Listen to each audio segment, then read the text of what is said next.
अस्सलाम वालेकुम। आज हम बात करेंगे नॉर्मल डिलीवरी के बारे में। ऐसा क्या करना है आपको जिससे आपकी नॉर्मल डिलीवरी के चांस बढ़ जाएं।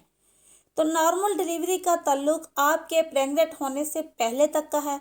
अगर आपका वेट ज़्यादा है तो आप कोशिश करके सबसे पहले अपना वेट कम करें, फिर कंसीव करें। और ज़्यादा वेट के साथ कंसीव करेंगे तो शुगर, ब्लड प्रेशर और प्रेगनेंसी के अंदर कॉम्प्लिकेशन होने के अमकानात ज़्यादा होते हैं। दूसरा, आपका लेबर टाइम से स्टार्ट नहीं होगा, पुश करने में मसला होगा। इसी तरह अपनी प्रेगनेंसी में डाइट भी ध्यान से लेनी है कि उससे आपका वेट ना बढ़े।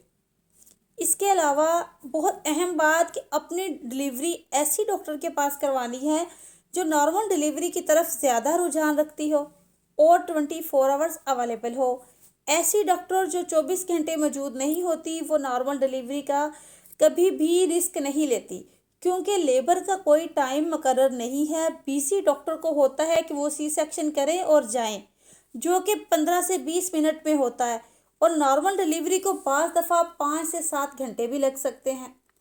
इसके अलावा आपकी जो डॉक्टर है, आप उससे किसी किस्म का भी सवाल करने में कोई भी झिझक महसूस ना करें। इसके अलावा वॉक आप करें जितनी आप आसानी से कर सकते हैं। 45 मिनट तो लाजमी है। वॉक से आपकी बॉडी के अंदर ब्लड सर्कुलेशन बेहतर हो जाती है और जिसकी वजह से आपके लिगामेंट बेहतर होते हैं।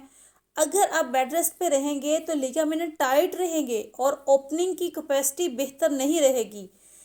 इसके अलावा एक अहम चीज़, मसाज बहुत ज़रूरी है नॉर्मल डिलीवरी के लिए। 8 to 9 मंथ ये मसाज होता है और ये होना भी चाहिए। डिलीवरी के बाद वाला मसाज इतना ज़रूरी नहीं है जितना ये पहले वाला ज़रूरी है। इसके अलावा एक इम्पोर्टेंट चीज़ जो अक्सर हम भूल जाते हैं वो है पानी। पानी का इस्तेमाल पूरी प्रेगनेंसी में ज़्यादा करें।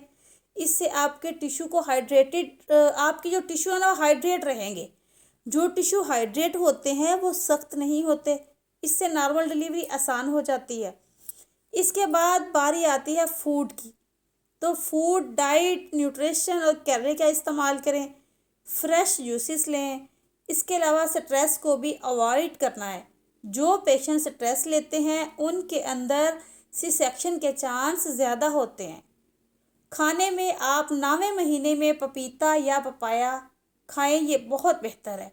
यूट्रस के मुंह को, ओस को नरम करके ओपन करने में बहुत मदद देता है। आप लोगों को पता होगा किचन में अक्सर वुमेन्स गोश्त को गलाने के लिए पपीते का पाउडर यूज़ करती हैं। उसी तरह ये पपीता जब आप खाएंगे 9वें महीने में तो बच्चेदानी के मुंह को नरम करेगा। जब बच्चेदानी का मुंह नरम होगा तो फिर खुलेगा भी इंशाल्लाह।